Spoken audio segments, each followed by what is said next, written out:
Орусияда Коопсуздук кеңешинин төрагасы Сергей Шойгунун өмүрүнө кол салуу аракети болду. Аны эки наркоман көрүстөндө жардырууга даярданышкан. Белгилүү болгондой, уюштуруучулардын тапшырмасы менен алар Шойгунун сапарына көз салып туруу үчүн анын тууганынын көрүстөндө коюлган гүл вазасына камера орнотушкан. Шектүүлөр колго түшүрүлгөнү айтылууда.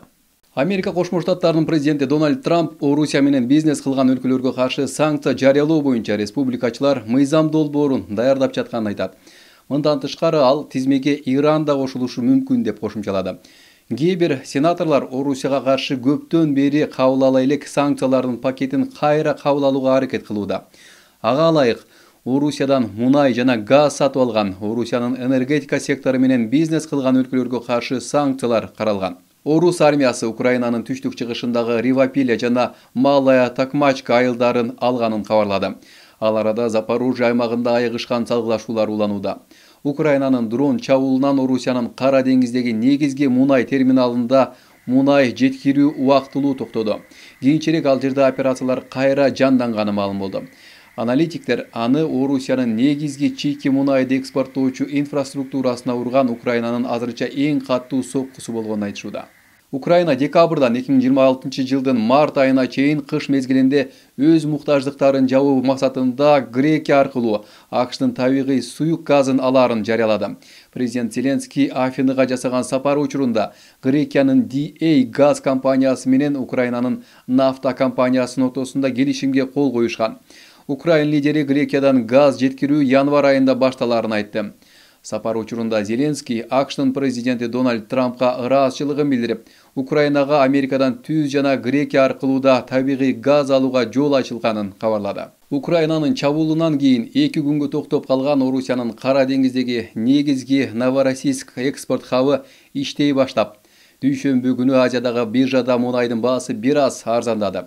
Чийки мунайдын Brent маркасы жана АКШтын чийки мунайынын баасы 0,5% түштү. Орусия кайра экспорттой баштаганына карабастан Украина тынбай Орусиянын мунай инфраструктурасына чабуул жасап жатканына жана батыштын санкцияларына байланыштуу инвесторлор тобокелге баруудан кооптонуп турушат. Ирандын тышкы иштер министри Аббас Аражи Кошмо Штаттар Тегеран менен тең ата жана адилеттүү сүйлөшүүгө даяр эместигин айтып, Вашингтондун учурдагы ыкмасын тоскоолдук деп билдирди. Ал Иран дипломатияга ачык экенин, бирок биздин шарттарыбызга көнөсүңөр деген сүйлөшүүлөргө катышпай турганын белгиледи. Өткөн аптада Америка Кошмо Штаттарынын президенти Дональд Трамп Иран менен сүйлөшүүлөр өтүшү мүмкүн экенин айткан болчу. Мындан тышкары Аражи АКШ менен Израиль июль айында Ирандын объектилерине зыян келтирилгенин жүйө келтирип, өлкө боюнча уран байытууну токтотконун жарыялады. Ошол эле учурда Тегеран тынчтык максатта уран байытууга укуктуу экенин кошумчалады. Чыгыш Азиядагы Сенкаку аралдарына байланыштуу кескин чыңалуулар күчөдү. Аталган аймакты Жапония көзөмөлдөгөнү менен Кытай да талашып келет. Бейжин аралдардын жанындагы суудагы аймакка жээкти күзөтүү кемелерин жөнөтүп, көптөн бери келаткан аймактык араздашуу күчөдү. Тайвандын коргоо министрлиги акыркы суткада аралдын жанында Кытайдын 30 аскердик учагы, 7 деңиз флот кемеси жана 1 жээкти күзөтүү кемеси жүргөнүн кабарлады. Кытай улуттук кызыкчылыктарын коргоо максатында күзөтүү күчөтүүгө укугу бар экенин билдирди. Газада 2 жылга созулган согуштан кийин Бириккен Улуттар уюмунун колдоосу менен урандылардан тазалоо жана кайра куруу иштери башталды. Тилкеде 60 миллион тоннадан ашуун уранды жатат. Оор жүк ташуучу унаалар негизги жолдорду, тургундар жергиликтүү уюмдар менен урандыларды тазалап жатышат. АКШ Тынч океанынын чыгышында баңгизат ташып бараткан делген 21 кайыкка сокку уруп 3 адам каза болгонун кабарлады. Американын түштүк командачылыгы наркотеррористтер бараткан кеме болгонун билдирди. АКШнын мамлекеттик катчысы Марко Рубио Венесуэланын президенти Николас Мадуро баштаган картелди АКШ террористтик уюмдардын катарына кошууга даярданып жатат деп билдирди. Лос Солес деп аталган картел Тен де Арагуа жана Синалов сыяктуу башка топтору менен бирге иштейт. Ал топтор аймак боюнча зомбулуктарга жана баңгизат ташууга айыпталышууда.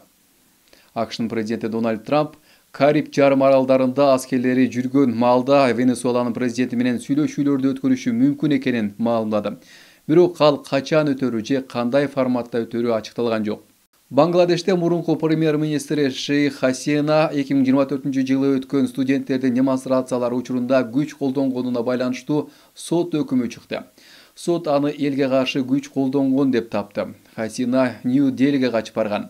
Ал мыйзамсыз иштерди жасабаганын айтып, анын баары саясий максатта жасалып жатканын билдирди. Анын уулу Саджи Вазид аны Индия кургуп жатканын маалымдады. Сот өкүмү чыгаардын алдында өлкө боюнча адамдар унааларга өрт коюшуп, жолдорду тосушканы кабарланды.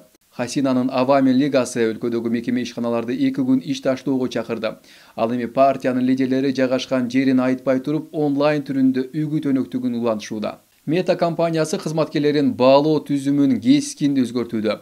2026 жылдан тарта компания жумушчулардын эмгегин баалоодо жасалма акыл менен иштеген баалоо түзүмүн расмий түрдө киргизерин көздөп жатат.